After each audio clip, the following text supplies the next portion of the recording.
Lecture number 3 is about analysis of financial statements. In this chapter, we'll be discussing ratio analysis, DuPont equation, effects of improving ratios, limitation of ratio analysis, and qualitative factors that are considered before making an opinion about a business. Before we cover the ratio analysis, a sample company is taken here. उस company के जो है ना हमारे पास balance sheet की values assets for 2012 and 2013 is given. उसी company की हमारे पास liabilities and equity for 2012 and 13 that is given here. Then we have this income statement for 2012 and 2013. One thing that you can notice is that in 2012 there is a loss, minus में आ रहा है ना bracket में, but in 2013 the company has recovered. This is the sample data that is given. Other data, some other data is number of shares of this company in 2012 were 100,000. अब उनके 2013 में in number of shares increased to 250,000. Earning per share, you can see in 2012 it was loss, minus में था, तो minus 1.60, जबकि 2013 में it is improved to 1.01. फिर dividend per share, although in 2012 there was a loss, but still the company managed to give away the dividend 0.110 cents, कह लें आप 0.11 cents, 11 cents का dividend दिया per share, और 2013 में 22 cents per share dividend दिया. Stock price in 2012 was 2.25, which improved in 2013 12.17. Lease payments कोई उन्होंने लीज पे जो एसेट्स लिए हुए हैं वो सेम है. 2012 में भी $40,000 की पेमेंट थी और 2013 में भी सेम है. ओके, अगर पीछे सही चल रहा होगा ना, पिछले एक वही एक्सेप्शनल से, या जैसे कोविड अभी आ गया ना, तो कंपनी प्रॉफिटेबल थी लेकिन एक एक्सेप्शनल ऐसी कोई सर्कमस्टांसेस आए कि कंपनी को लॉस में जाना पड़ गया. स्टिल डिविडेंड पॉलिसी जो है ना वो कंपनी चाहती हैं हम मेंटेन रखें, अपने शेयर होल्डर्स को हम मेंटेन रखें, एक उनका जो ट्रेंड चल रहा है उसको हम मेंटेन रखें. तो बाज़ दफ़ा कंपनीज हो सकता है कि लॉस में भी डिविडेंड दे दें, तो ये वो सिचुएशन है जिसमें लॉस में भी डिविडेंड दिया.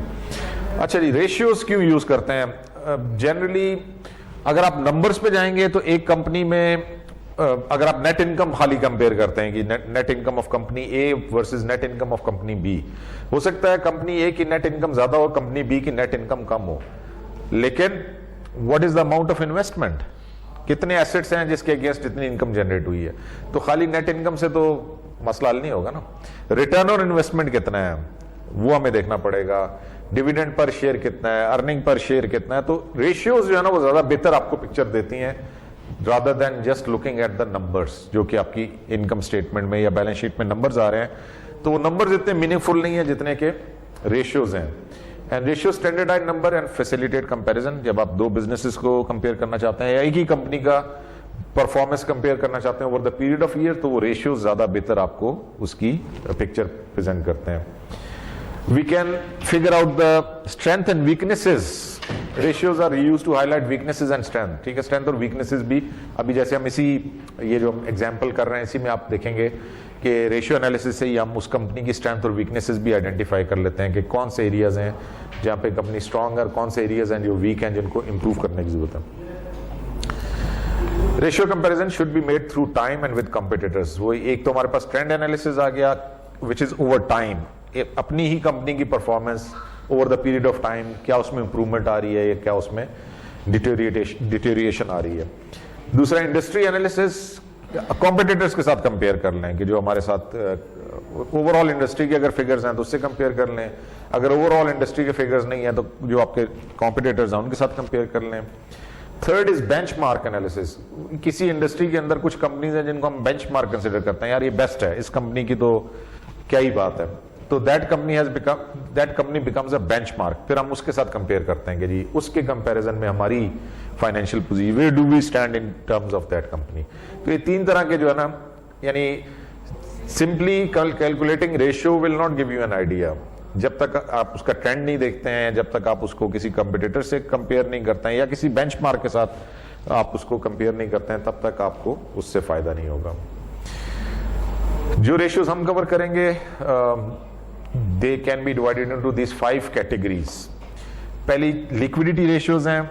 Liquidity ratios indicate that whether the company can make its short term, the company is in a position to pay off its short term liabilities. ठीक है ना, शॉर्ट टर्म हमारी फाइनेंशियल पोजीशन क्या है, उसके लिए लिक्विडिटी रेशियोज कैलकुलेट होती हैं। फिर एसेट मैनेजमेंट के how efficiently we are managing our assets, assets के अगेंस्ट हमारा रिटर्न ऑन एसेट क्या है फॉर एग्जांपल। ठीक है, तो एसेट मैनेजमेंट की रेशियोज देखनी। डेट मैनेजमेंट, जो हमने लोन लिया हुआ है उसको हम किस तरीके से मैनेज कर रहे हैं, उसको कितने अच्छे तरीके से हम मैनेज कर रहे हैं। प्रॉफिटेबिलिटी रेशियोज के जो कंपनी की प्रॉफिटेबिलिटी है that can be compared using these ratios. For example PM, profit margin कितना है आपका, जो टोटल सेल्स आपने की है उसमें प्रॉफिट का मार्जिन कितना है। रिटर्न ऑन इक्विटी, जो शेयर होल्डर्स हैं उन्होंने जो इन्वेस्टमेंट की हुई है उनको प्रॉफिट उस हिसाब से रिटर्न क्या मिला। रिटर्न ऑन एसेट्स, टोटल आपने जो एसेट्स इन्वेस्ट किए हैं बिजनेस में उसके हिसाब से आपका रिटर्न कितना मिलता है। तो ये प्रॉफिटेबिलिटी की रेशियोज आ गए। और मार्केट वैल्यू में हम देखते हैं कि जी स्टॉक मार्केट के हवाले से हमारी कंपनी की परफॉर्मेंस क्या है। Do investors like what they see as reflected in price earning ratio, यानी प्राइस पर शेयर कंपेयर्ड विद अर्निंग पर शेयर, जिसको प्राइस अर्निंग रेशियो कहते हैं। And market to book ratio, वो जो अभी हमने मार्केट वैल्यू एडेड वाली बात की थी, ये वो रेशियो है कि जी मार्केट प्राइस पर शेयर क्या है और बुक वैल्यू पर शेयर क्या है। तो ये 5 कैटेगरीज हो गई, liquidity, asset management, debt management, profitability और मार्केट वैल्यू। हर कैटेगरी की अपनी अपनी रेशियोज हैं, वो रेशियोज आपको उस कैटेगरी के हवाले से इंफॉर्मेशन। फॉर एग्जांपल अगर हम लिक्विडिटी की बात करें तो लिक्विडिटी के हवाले से ये 2 रेशियोज हैं, current ratio and quick ratio. ये आपकी लिक्विडिटी पोजीशन को इंडिकेट करते हैं। Current ratio is current assets divided by current liabilities.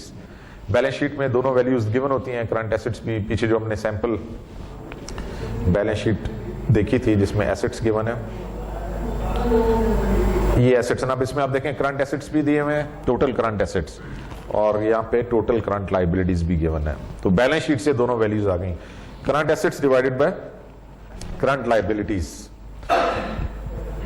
इसका जनरल जो बेंचमार्क है वो 2 to 1 है, यानी अगर 2 टाइम्स हैं आपके current assets are double of your current liabilities, तो हम कह सकते हैं कि लिक्विडिटी पोजीशन कंपनी की स्ट्रांग है।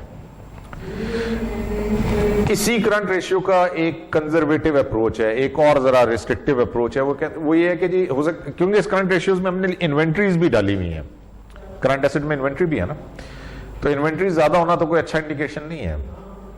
बहुत ज्यादा इन्वेंट्री रखना, तो inventory is a non productive asset. Inventory तो सेल होना अच्छी बात है ना, इन्वेंट्री बना के रखना तो कोई इतना अच्छा इंडिकेटर नहीं है। तो हम क्विक रेशियो में क्या करते हैं, हम कहते हैं इस करंट एसेट में से इन्वेंट्री निकाल के कंपेयर करें, करंट एसेट्स में से इन्वेंट्री को माइनस कर लें और फिर उसको कंपेयर करें करंट लायबिलिटी से। अब आप देखें कितना फर्क पड़ा है इस कंपनी की परफॉर्मेंस में, कि अगर करंट एसेट सारे लेते हैं इंक्लूडिंग इन्वेंट्री, तो उसकी जो current assets divided by current liabilities यानी करंट रेशियो 2.3 टाइम्स है, 2.34 टाइम्स है। लेकिन जब हम उसमें से करंट एसेट्स में इन्वेंट्री को निकाल देते हैं तो वो कम होकर 0.84, यानी 1 to 1 भी नहीं है ना, 1 से भी नीचे आ गया। तो इतनी अच्छी पोजीशन, इसका मतलब है यहां से एक ही ये रेशियो से कैलकुलेट कर से हमें अंदाजा हो गया कि कंपनी के पास इन्वेंट्रीज जो है ना वो एक्सेसिव है, हाई अमाउंट ऑफ इन्वेंट्री है जो कंपनी के पास है। देखिए स्ट्रेंथ और वीकनेसेस आती जाएंगी साथ साथ। यहां से हमें इंडिकेट 2 रेशियोज हमने कैलकुलेट की, पहली रेशियो स्ट्रांग है, लेकिन दूसरी रेशियो से हमें पता चला कि उसमें inventories, there is a high percentage of inventories. अब ट्रेंड भी देख लिया, हमने कहा था रेशियोज का पर्पस तब हल होता है जब आप ट्रेंड देखते हैं। तो हमने 3 साल का ट्रेंड देखा, 2011, 12 और 13। करंट रेशियो 2011 में ठीक है, 12 में नीचे गई है और 2013 में फिर रिकवर कर गई है। लेकिन क्विक रेशियो जो है वो उसके हालात नीचे ही हैं। अच्छा, फिर इंडस्ट्री की फिगर भी हमारे पास, ठीक है ना, at times we have the industry values as well. तो ऐसी पब्लिकेशंस पांच दफा कर रही होती हैं कंपनी जहां पे वो इंडस्ट्री एवरेजेस दी हुई होती हैं, वहां से फिर आपको ये वैल्यू मिल जाती है। तो यहाँ पे हमारे पास इंडस्ट्री की एवरेज भी है। अगर 2013 को इंडस्ट्री से कम करें, कंपेयर करें तो थोड़ा कम है। क्विक रेशियो जो है वो इंडस्ट्री से बिलो इंडस्ट्री है। तो based on that we can say liquidity position is weak. Liquidity के लिए 2 रेशियोज हो गए ना, क्विक रेशियो और करंट रेशियो। अब हम जाते हैं एसेट मैनेजमेंट के लिए।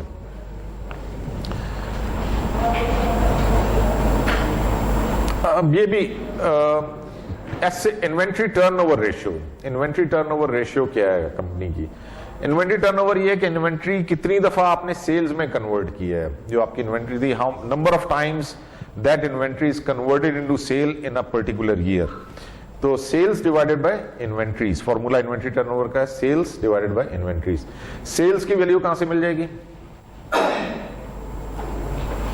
Balance sheet, income statement, balance sheet में नहीं, इनकम स्टेटमेंट।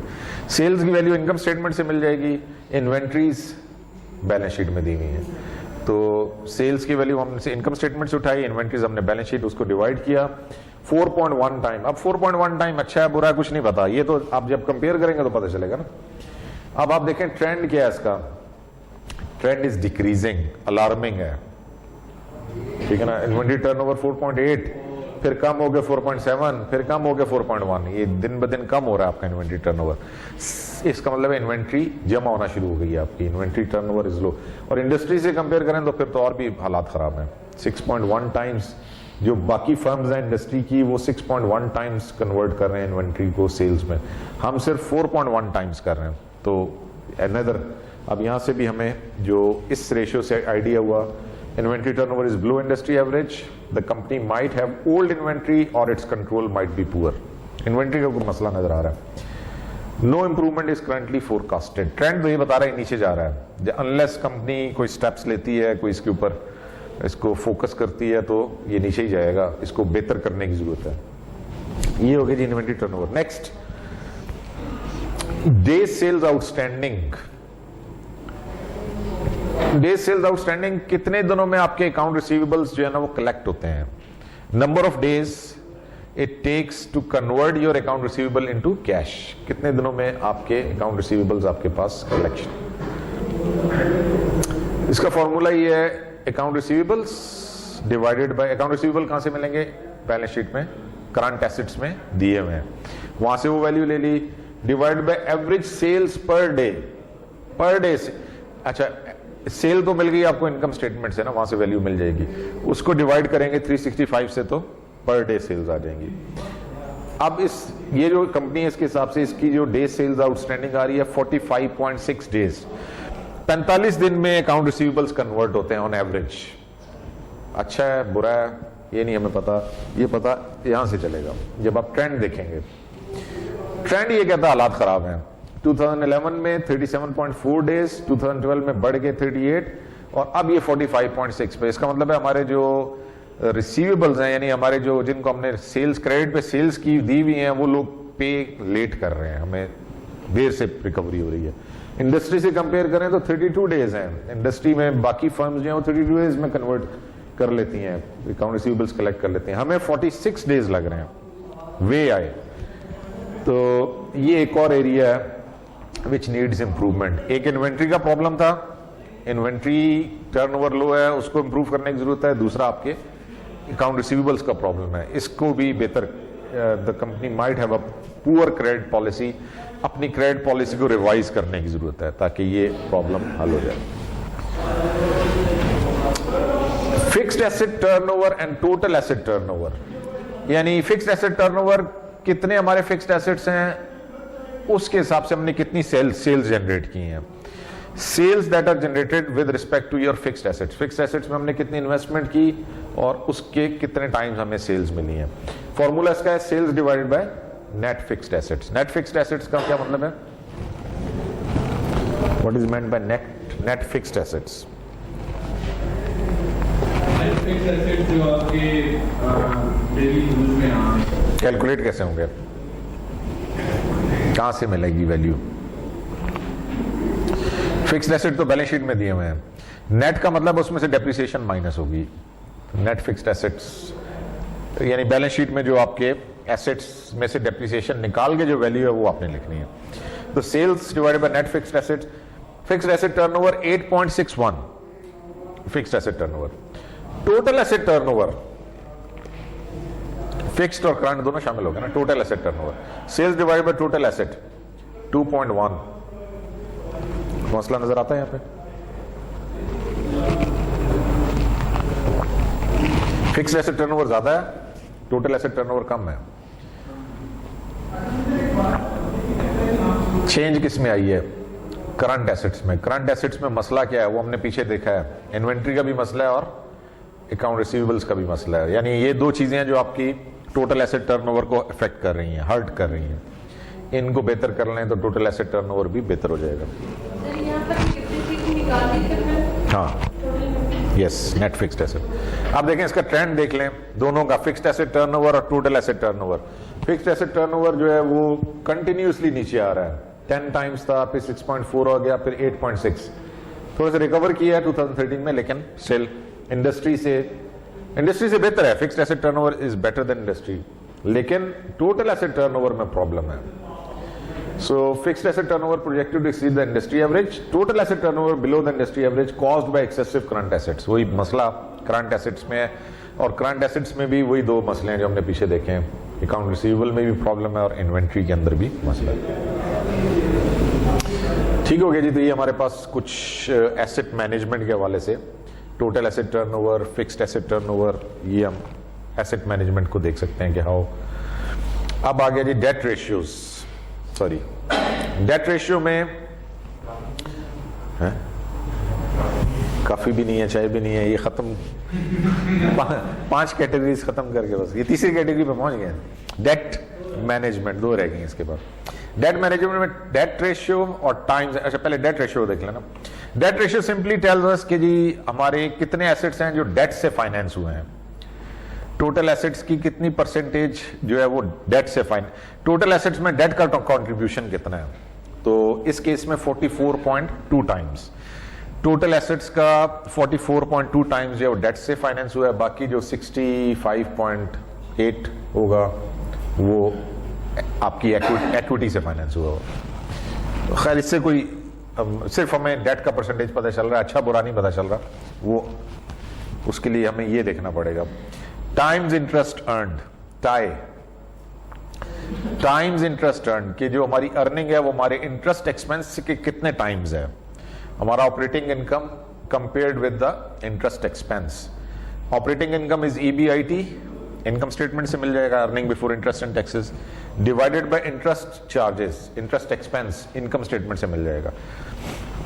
तो टाइम्स इंटरेस्ट अर्न्ड, हमारी अर्निंग हमारे इंटरेस्ट एक्सपेंस से 7 टाइम्स बेहतर है, 7 टाइम्स। यानी ठीक है, ये बताता ही है कि जी आप अपने इंटरेस्ट एक्सपेंस की पेमेंट भी करने की पोजीशन में है कि नहीं है। तो 7 टाइम्स मींस ठीक है पोजीशन, हम अपने इंटरेस्ट लोन पे डिफॉल्ट नहीं करेंगे। ये अगर कम होता तो फिर खतरा है कि लोन आप पे कर सकेंगे या नहीं कर सकेंगे। ट्रेंड देख लें इसका। तो ट्रेंड ये है कि जी 2011 में आपके पास डेट की परसेंटेज 54% थी।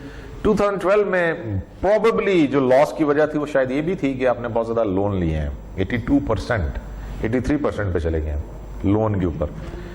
फिर 2013 में वापस 44 पे हैं, इसका मतलब है आपने काफी सारे लोन क्लियर भी कर दिए हैं, लोन लिए थे जो वापस भी कर दिए।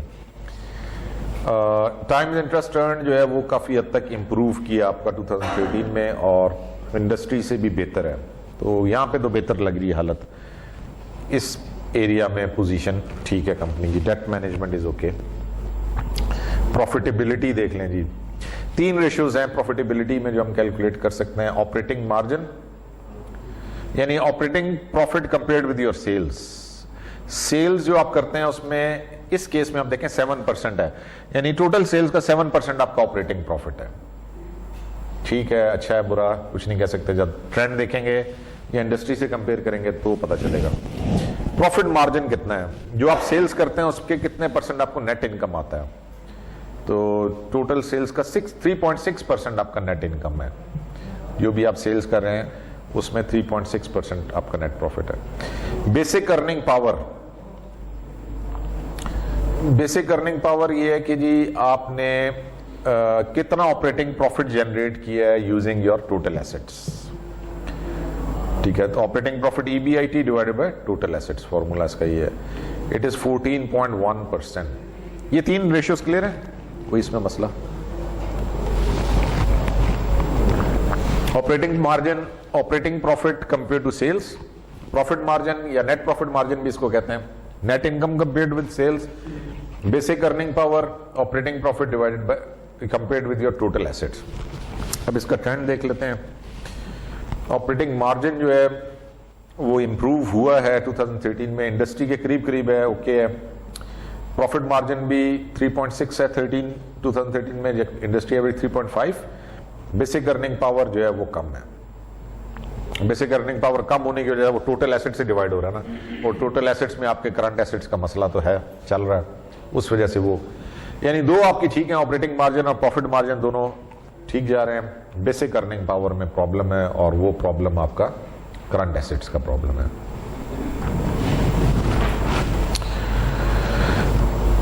ये उसी की समरी आ गई है जो तीन रेशियोज थी। Operating margin was very bad in 2012, it is projected to improve in 2013, but it is still projected to remain below the industry average. Profit margin was very bad in 2012, but is projected to exceed the industry average in 2013, looking good. Basic earning power removes the effect of taxes and financial leverage and is useful for comparison. Basic earning power projected to improve, yet still below the industry average. There is definitely room for improvement. तीन हो गई, दो और ratios हैं जो profitability में बहुत common है, रिटर्न ऑन एसेट्स और return on equity. Return on assets, net income कितनी जनरेट की है हमने यूजिंग द टोटल एसेट्स, 7.3% हमारे रिटर्न ऑन एसेट है 7.3%। रिटर्न ऑन एक्विटी, कितनी नेट इनकम हमने जनरेट की है using stock holders money, share holders का पैसा कितना इन्वेस्ट हुआ और उसमें से कितना प्रॉफिट आया। रिटर्न ऑन एक्विटी, यहां से आप इसको भी कंपेयर कर सकते हैं ना, शेयर होल्डर के अगर मेरे 13% है रिटर्न ऑन एक्विटी, अगर ये मैं पैसा किसी और पैसे बिजनेस में लगाऊं तो क्या मैं इससे बेहतर कुछ रिटर्न ले सकता हूं या नहीं, उससे आप अपना इन्वेस्टमेंट प्लान भी देख सकते हैं कि जी शुड आई कंटिन्यू और शुड आई डिसकंटिन्यू। तो रिटर्न ऑन एसेट और return on equity very common दो रेशियोज हैं। रिटर्न ऑन एसेट्स इंडस्ट्री के साथ कंपेयर कर लें तो below industry, return on equity तो फार बिलो, दोनों आपके इंडस्ट्री से नीचे आ रहे हैं, रिटर्न ऑन एसेट्स भी रिटर्न ऑन एक्विटी भी।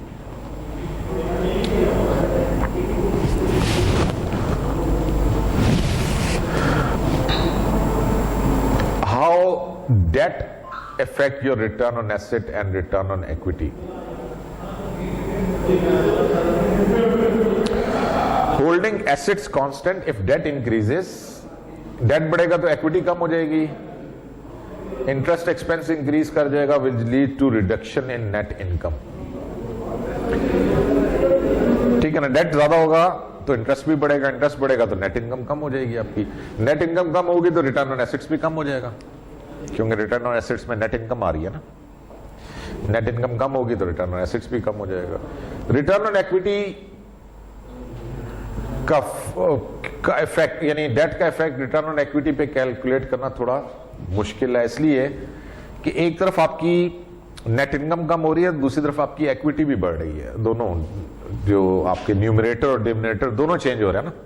अब वो दोनों चेंज हो रहे हैं तो उसकी वजह से योर रिटर्न ऑन एक्विटी में इंक्रीज और डिक्रीज दोनों हो सकते हैं, पॉसिबिलिटीज दोनों हैं। यानी return on equity, return on assets तो लाजमी डिक्रीज करेगा अगर आपका डेट बढ़ेगा, क्योंकि उसका इफेक्ट आपकी नेट इनकम पे आता है, लेकिन return on equity might increase और डिक्रीज, दोनों तरफ जा सकता है, इंक्रीज भी हो सकता है और डिक्रीज भी हो सकता है, इसलिए कि डेट भी बढ़ रहा है और एक्विटी भी बढ़ रही है। तो कितना नेट इनकम पे कितना इफेक्ट आया कंपेयर टू कितने नंबर ऑफ, कितना आपके स्टॉक होल्डर्स एक्विटी पे इफेक्ट आया, उसके हिसाब से वो डिसाइड होगा कि क्या फर्क पड़ता है। रिटर्न ऑन एक्विटी को इंडिकेटर के तौर पे यूज किया करना कि जी क्या बिजनेस हमारा अच्छा जा रहा है कि नहीं जा रहा, देयर इज सम प्रॉब्लम, हम उसको as a indicator, it's not a good indicator. ठीक है, जनरली क्या, return on equity and shareholder wealth are को related, but problems can arise when return on equity is the sole measure of performance. Return on equity does not consider risk.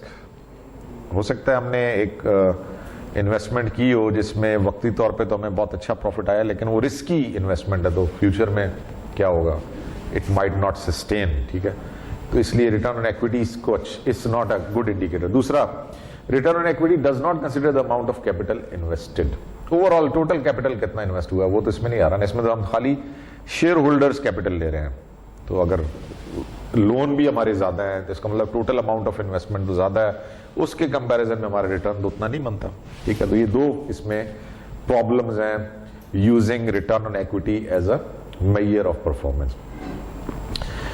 Given these problems, reliance on return on equity may encourage managers to make investments that do not benefit shareholders. As a result, analysts have looked to develop other performance measures such as economic value added. वो हमने पीछे दो concept देखे हैं, free cash flows का, economic value added का, वो ज्यादा बेहतर इंडिकेटर्स हैं rather than using return on equity.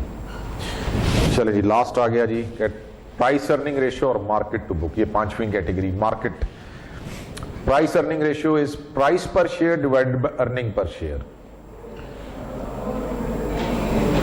जो मार्केट में शेयर की प्राइस है वो अर्निंग पर शेयर के कितने टाइम्स है। ठीक है, यहां पे इस केस में आप देखें 12 टाइम, यानी प्राइस पर शेयर जो है वो आपकी अर्निंग पर शेयर के 12 टाइम्स है। Market to book value, market value पर शेयर कितनी है कंपेयर्ड विद बुक वैल्यू पर शेयर। ये जितनी ज्यादा होगी उतनी अच्छी बात है। मार्केट वैल्यू जितनी, मार्केट टू बुक रेशियो जितनी ज्यादा हो गई, प्राइस अर्निंग रेशियो जितनी ऊपर जाए उतना बेहतर है। इंडस्ट्री एवरेज की अगर देखें, price earning ratio 14 compare to 12, ठीक है, ऑलमोस्ट देयर, इतना ज्यादा फर्क नहीं है। मार्केट टू बुक रेशियो में भी कोई इतना ज्यादा है difference, market to book value में डिफरेंस है, लेकिन प्राइस अर्निंग रेशियो में इतना डिफरेंस नहीं है।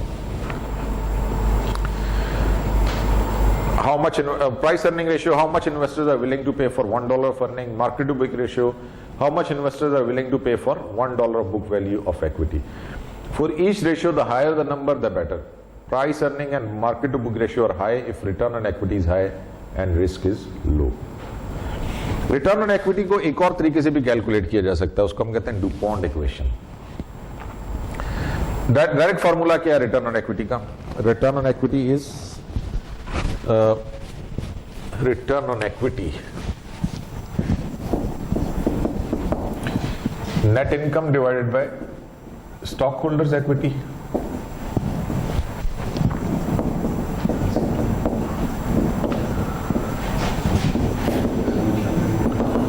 अच्छा, डुपॉन्ट इक्वेशन कहता है ये तीन रेशियोज अगर आप कैलकुलेट करें तो आप इसको कैलकुलेट कर सकते हैं। यानी एक और मेथड भी है इसका, net income divided by sales. This is profit margin multiplied by total asset turnover, sales divided by total assets. तीसरा है equity multiplier, total asset divided by equity.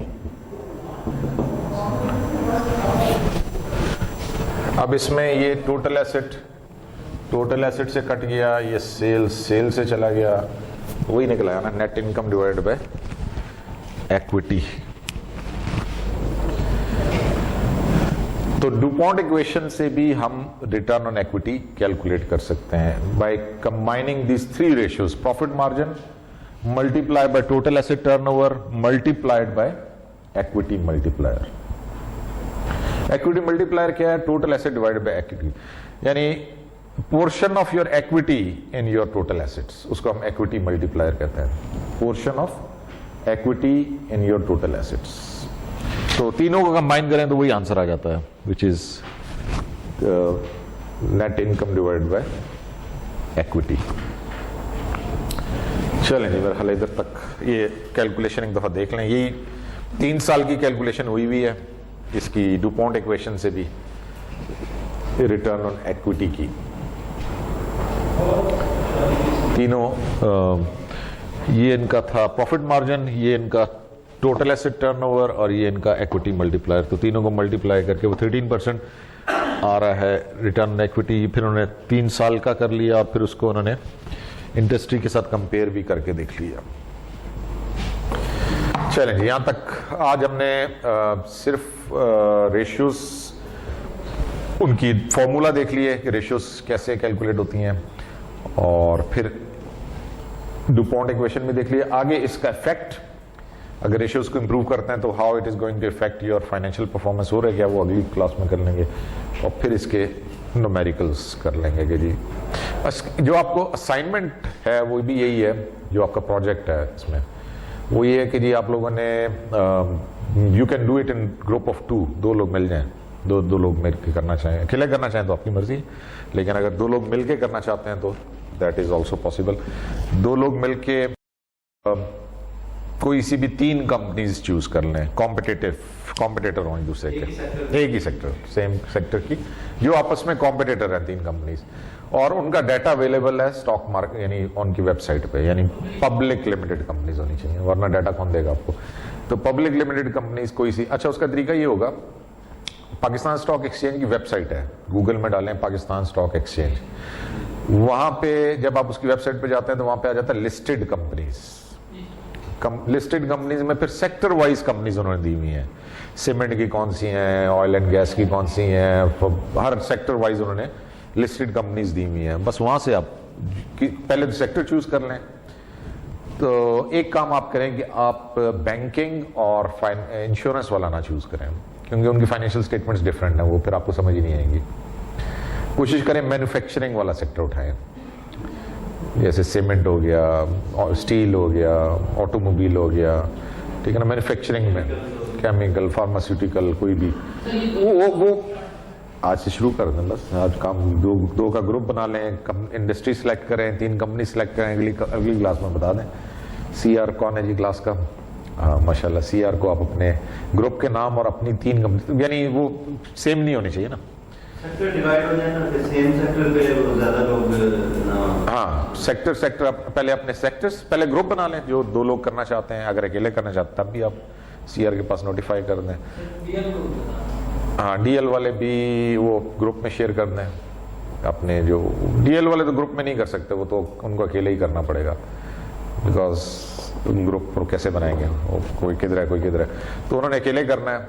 उनको हम ये कंसेशन दे सकते हैं कि वो 2 कंपनीज पे कर लें, कोई सी 2 कंपनीज का कर लें, और जो ग्रुप में करना चाहते हैं वो 3 कंपनीज ले लें, उसमें ज़्यादा बेहतर कंपैरिजन हो जाएगा। करना ये 5 कैटेगरीज हैं रेशियोज की, ये 5 कैटेगरीज की रेशियोज कैलकुलेट करके उनका आपस में कंपैरिजन, उनका आपस में कंपैरिजन करना है कि जी लिक्विडिटी किसकी बेहतर है, प्रॉफिटेबिलिटी किसकी बेहतर है, एसेट मैनेजमेंट कौन सा अच्छा कर रहा है, डेट मैनेजमेंट कौन सी बेहतर कर रही है, और मार्केटेबिलिटी के लिहाज से कौन सी कंपनी बेहतर परफॉर्म कर रही है over the period of 5 years. वो एनुअल रिपोर्ट में 5 साल का दी होती हैं, यानी वेबसाइट पे जो आपको मिलेगी, यानी जैसे अभी हमने देखा था 2 साल की, 2-3 साल की तो एक ही उसमें मिल जाएगी आपको। अगर आप 2 एनुअल रिपोर्ट डाउनलोड करेंगे तो 5 साल का डाटा आपको मिल जाएगा। तो पिछले 5 साल का लेंगे तो ट्रेंड भी हो जाएगा, उनका ट्रेंड भी पता चल जाएगा और आपस में कंपैरिजन भी पता चल जाएगा। तो ये प्रोजेक्ट है जी आपका, जो आपने इस पे रिपोर्ट बनानी है, कैलकुलेशंस करनी है, रिपोर्ट बनानी है, स्ट्रेंथ और वीकनेसेस आइडेंटिफाई करके बतानी है कि विच आउट ऑफ दीज कॉम्पिटिटर्स कौन सी कंपनी तीनों में से लिक्विडिटी के लिहाज से बेहतर है, कौन सी कंपनी प्रॉफिटेबिलिटी में, हो सकता है एक ही कंपनी तीनों में बेहतर हो सकता है, कोई एक कंपनी किसी एक एरिया में स्ट्रांग हो, दूसरी किसी और में स्ट्रांग हो। ये आपका प्रोजेक्ट है जो कि आपने करना है, एक ही मेरा ख्याल है प्रोजेक्ट है जो यू कैन टेक 6 वीक्स, काफ़ी हैं 6 हफ्ते, फिर जमा ही नहीं होगा सेमेस्टर मुक जाना, किसी कहना एक्सटेंशन मांगते मांगते, हाँ मिड के बाद दे दें बस। तो 3 हफ्ते हो गए ना, तो मिड 8वें हफ्ते में होता तो 9 हफ्ता जो है वो 6 हफ्ते बन जाते हैं आपके।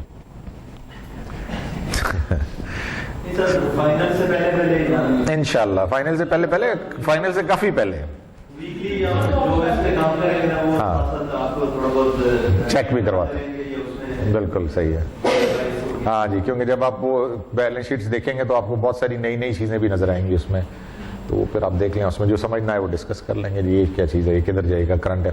वैसे तो जनरली डिवाइड होती हैं, लेकिन कुछ कंपनीज पाकिस्तान में रंग बिरंगी बैलेंस शीट्स है ना, वो एक स्टैंडर्ड पे नहीं बनी हुई है। तो आप जब 3 कंपनीज की देखेंगे तो आपको अंदाजा हो जाएगा कि उन तीनों की आपस में कुछ चीज़ें डिफरेंट आ रही होंगी। तो बस इस हफ्ते में आप यही कर लें, बस ग्रुप बना लें, एक रजिस्ट्री और ग्रुप। सेम सेक्टर में जो कंपनीज हैं वो तो सभी कंपटीटर्स होंगे ना एक-दूसरे के। हाँ ये कि टॉप लेनी, हाँ उसमें टॉप ले लें, ये भी सही पॉइंट है, क्योंकि एक सेक्टर में तो हो सकता है 20 कंपनीज हो, लेकिन कोई बहुत ही माठी होगी कोई, तो उसमें जो टॉप वाली हैं वो देख लें आप।